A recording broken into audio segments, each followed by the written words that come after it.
उत्पत्ति अध्याय 2। इस प्रकार आकाश और पृथ्वी एवं जो कुछ उनमें है, इन सब की रचना पूर्ण हुई। जो कार्य परमेश्वर ने किया था उसको उसने 7वें दिन समाप्त किया।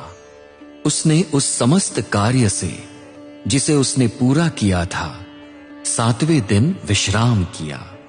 अतः परमेश्वर ने 7वें दिन को आशीष दी और उसे पवित्र किया, क्योंकि परमेश्वर ने उस दिन सृष्टि के समस्त कार्यों से विश्राम किया था।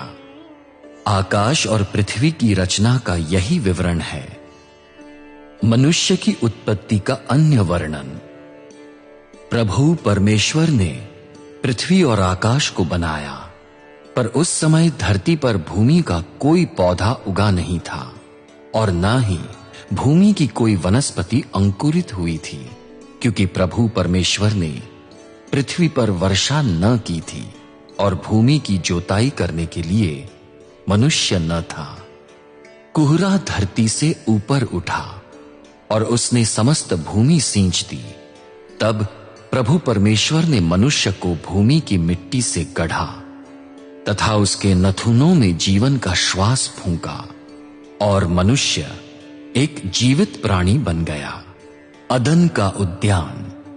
प्रभु परमेश्वर ने पूर्व दिशा में अदन में एक उद्यान लगाया और वहां उस मनुष्य को जिसे उसने गढ़ा था रख दिया।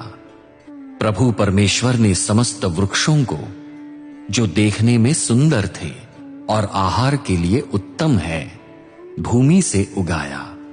उसने उद्यान के मध्य में जीवन का वृक्ष तथा भले बुरे के ज्ञान का वृक्ष उगाया।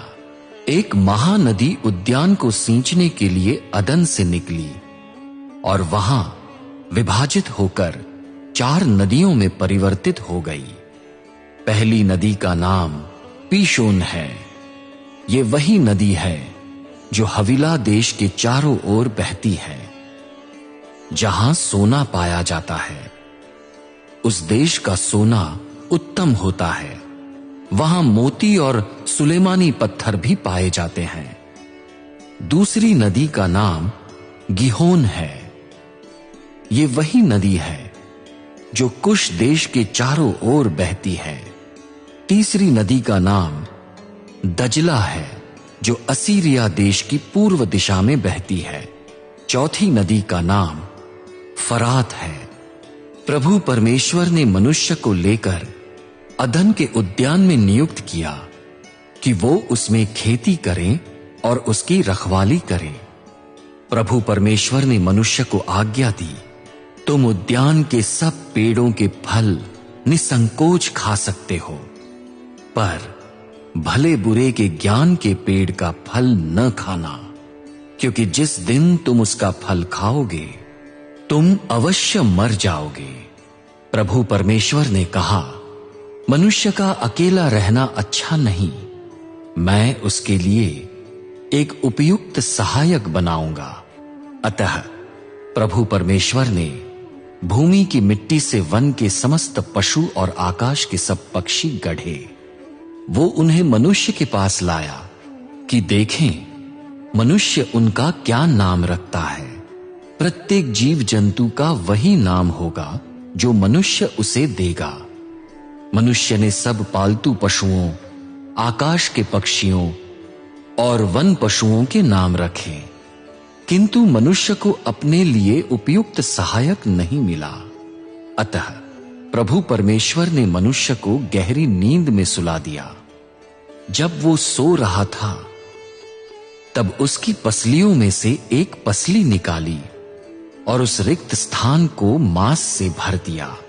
प्रभु परमेश्वर ने उस पसली से, जिसको उसने मनुष्य में से निकाला था, स्त्री को बनाया और वो उसे मनुष्य के पास लाया।